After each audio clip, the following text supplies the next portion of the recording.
Hey guys, how you doing? This is Manga etc. and I'm here today to bring the review for One Piece Manga Chapter 1097. This chapter, because I didn't think the flashback was over, that was pretty evident. I don't think anyone thought the flashback was over, but this chapter is just basically the birth of the reps. And there's not really much to say about this chapter. One thing I do want to mention, that it was a nice touch. I feel like it was a nice touch to just see, well, basically we learn more about Kuma's ability, because obviously in the past we have seen the thing where Kuma can take the pain out of people, and we have seen the whole someone taking on the pain of the many. Well, when Zoro took on Luffy's pain, it was reminiscent of when we see Kuma in this chapter taking on the pain of his village or town or island.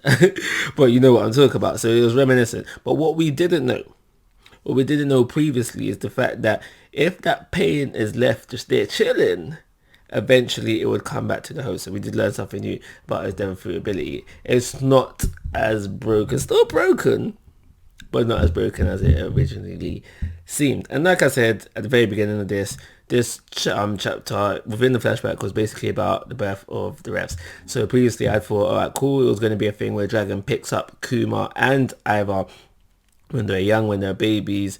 Not the case at all. We see within this chapter Dragon come back, well, rather come to the island probably for the first time. It's more so Ivar coming back, and that's when Kuma and Ginny join there. So obviously there's gonna,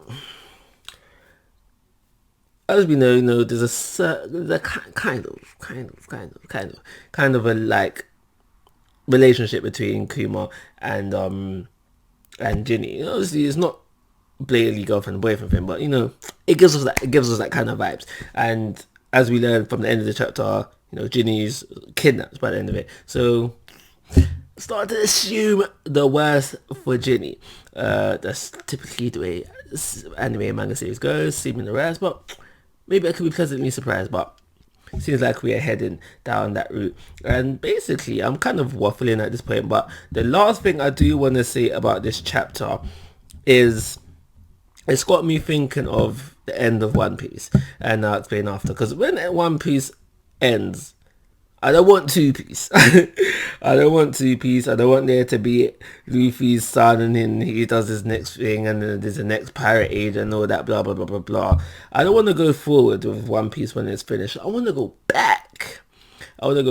And there's just a list of different spin-off series that I wouldn't mind seeing it being it just like not one shot, but like none of these would have to be as long as One Piece is, but I do believe there's potential for many series right there, and one of them is a revolutionary series. Within this chapter, we learn that Dragon spent some time within the Navy, and an immediate reaction for me, and I don't know why, but I was a bit taken back. I was like, I was kind of surprised, but when you deep it, it's not that big of a surprise. In fact, it's not a surprise at all when you remember who Dragon's dad is, Garp.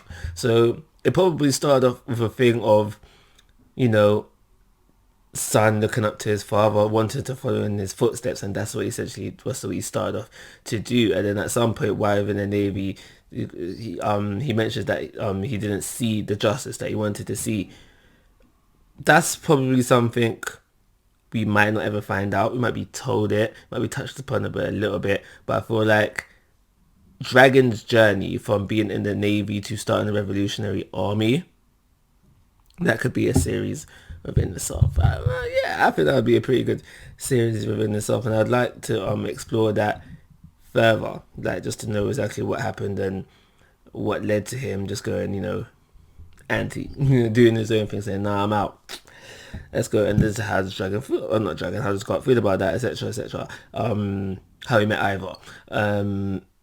There's just so much that that could be explored there, which I don't think we might get more info when Dragon gets more involved in the stories, but I don't think it will ever be fully fleshed out. So that's why I feel like it warrants its own spin-off series. Would we probably get it? Probably not, but I would like it. I definitely like it. But at the end of the day, that's all everything I got to say about this chapter, and I do believe it deserves a 3-star rating. And like always, guys, I'm asking for your thoughts and opinions. If you haven't already, please go to my YouTube channel. But most importantly, take care. Have a nice day.